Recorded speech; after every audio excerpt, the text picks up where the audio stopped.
السلام علیکم دوستوں، ادبستان میں آپ کو خوش آمدید۔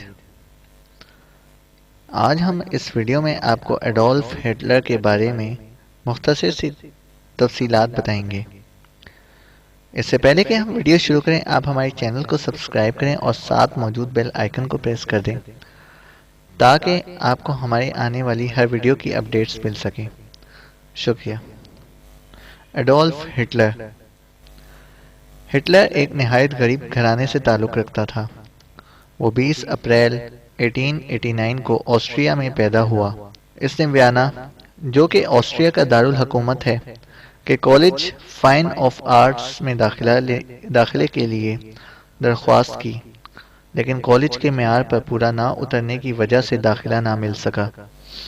پھر 1913 میں ہٹلر جرمنی چلا گیا اور جرمنی کی فوج میں ایک سپاہی کی حیثیت سے ملازمت کر لی۔ اس سے پہلی جنگ عظیم میں محض ایک سپاہی کی حیثیت سے ہی فرائض انجام دیے، کیونکہ اس کے افسران کے نزدیک ہٹلر میں قائدانہ صلاحیتوں کی کمی تھی، اس لیے مزید ترقی نہ کر سکا۔ 1919 میں ہٹلر نے جرمنی کی ورکر پارٹی میں رکنیت حاصل کر لی۔ یہ پارٹی 1920 میں national socialist German workers party Nazi میں تبدیل ہو گئی۔ اپنی قابلیت کی بنا پر وہ 1921 میں اس پارٹی کا چیئرمین منتخب ہو گیا۔ پھر آہستہ آہستہ یہ پارٹی مضبوط ہوتی گئی اور 1930 میں جرمن کی دوسری پارٹی بن گئی۔ پھر 1933 کے الیکشنز میں نازی پارٹی اکثریت حاصل تو نہ کر سکی، لیکن سب سے بڑی پارٹی ہونے کے ناطے صدر نے ہٹلر کو حکومت تشکیل دینے کی دعوت دی اور ہٹلر ملک کے اعلیٰ ترین عہدے چانسلر تک رسائی حاصل کرنے میں کامیاب ہو گیا۔ چانسلر بننے کے بعد ہٹلر نے اپنی پارٹی نازی کو فروغ دیا اور اپنے مخالف کو زیر کرنے کی کوشش کی، اور عوام کی ہمدردی حاصل کرنے کے لیے بے روزگاری کا خاتمہ کیا اور بے شمار ترقیاتی کاموں کا آغاز کر دیا۔ اپنی قوم کو اس نے اپنی اہمیت کا احساس دلاتے ہوئے کہا کہ وہ دنیا کی عظیم ترین اور فاتح قوم ہے۔ اس طرح جرمنی کے لوگ ہٹلر کے گرویدہ ہو گئے۔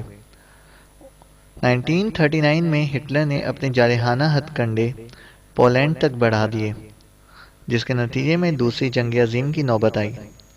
اگر تاریخ کی ورگردانی کی جائے تو معلوم ہوتا ہے کہ ہٹلر کو کئی خطوں میں منفی نظروں سے دیکھا جاتا ہے، لیکن دنیا کے بعض تاریخ دان اسے ایک شاطر، قابل اور ذہین انسان گردانتے ہیں۔